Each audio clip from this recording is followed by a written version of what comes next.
I've invested a lot of hours into Payday 2 with my friends.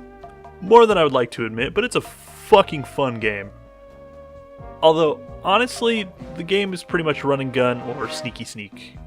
Obviously, there are minor things that change each level, and I don't mind this all, but it kind of left me wanting something more. Something that I don't believe exists yet. In comes Sly Cooper, an oddly sexy raccoon who, by God, has no reason to have such great video games. Sly 1 is fun and somewhat difficult for more casual players. It has some collectibles, bosses, and a great set of main characters. Then BAM! In comes Sly 2, improving upon all of this and letting you play as more than Sly for the first time. It widely expands on level design, mission, dialogue, and a million other things. My little childlike mind was exploding at this point. I fucking loved it. Then Sly 3 comes along and adds some of that good, with new characters, mechanics, and bringing back a whole damn boss fight from Sly 1. That is how you make a third game right there. Now enough of me sucking Sly 3's hard one. I want to talk about Sly 2, Band of Thieves. More specifically, Episode 2, A Starry-Eyed Encounter. This is not the best mission by any means. If anything, it's my least favorite. But it has an amazing final mission. You are tasked with retrieving the clockwork wings, which are a body part of your family's greatest enemy. A dude powered by pure hate, he became immortal, and when he was defeated and thought to be destroyed, he was found in pieces and stolen by a world crime organization. Already a kick-ass backstory. Each piece of him went to a member of the Claw Gang, and boy, let me tell you, each piece gets used perfectly by each member, and your job is to get them back because no one deserves even a little bit of that power.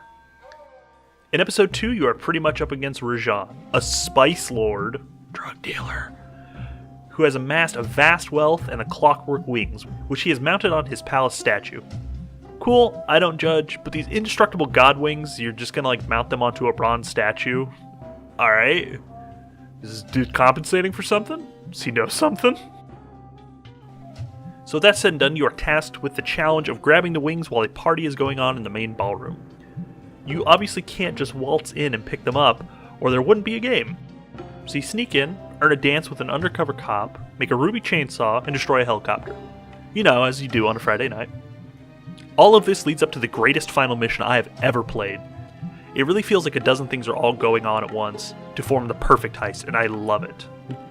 It starts out with Bentley bombing the bridge to the guest house, creating a distraction and cutting off Rajan's military backup. This leaves the ballroom completely unguarded while Phase 2 goes into act. You take your final dance with the ever-so-lovely Carmelita Fox, your rival and love interest for pretty much the entire game. While dancing with Miss Fox to this banger of this song, Murray is lowered down to take the wings off the statue. After successfully foxtrotting, Murray is pulled back up and he starts to make his way out of the palace. Rajan soon notices and calls his remaining forces to try and stop you, but luckily, Bentley has set up in the van with an RC bomber helicopter and covers you from the sky. You get away flawlessly, and it transitions nicely into Episode 3. But the question arises, what feels so damn good about this? A lot of missions are like this, but for some reason this one feels the coolest and most heist-like. No boss fight or chase. A legit swiping of the items that you are after. Everyone contributes to the end goal, and it's a multi-part plan that if even one single thing goes wrong, then it's all over. It's fucking cool, and I love playing this so much, even as an adult. Bringing it back a little bit, I talked about Payday 2 at the beginning of this video, and for good reason. I want Payday 2 and Sly 2 to have a baby. A beautiful baby that is a heist multiplayer where everyone has a specific job and a time and place to do it. I want a game where someone makes a distraction while the rest of the team do crazy shit like hacking and sneaking and killing. Not go here, do this, hit this button. No, more real in-depth gameplay. Diverse stuff that not everyone on the team can do because they don't have the equipment, but because it's not their specialty.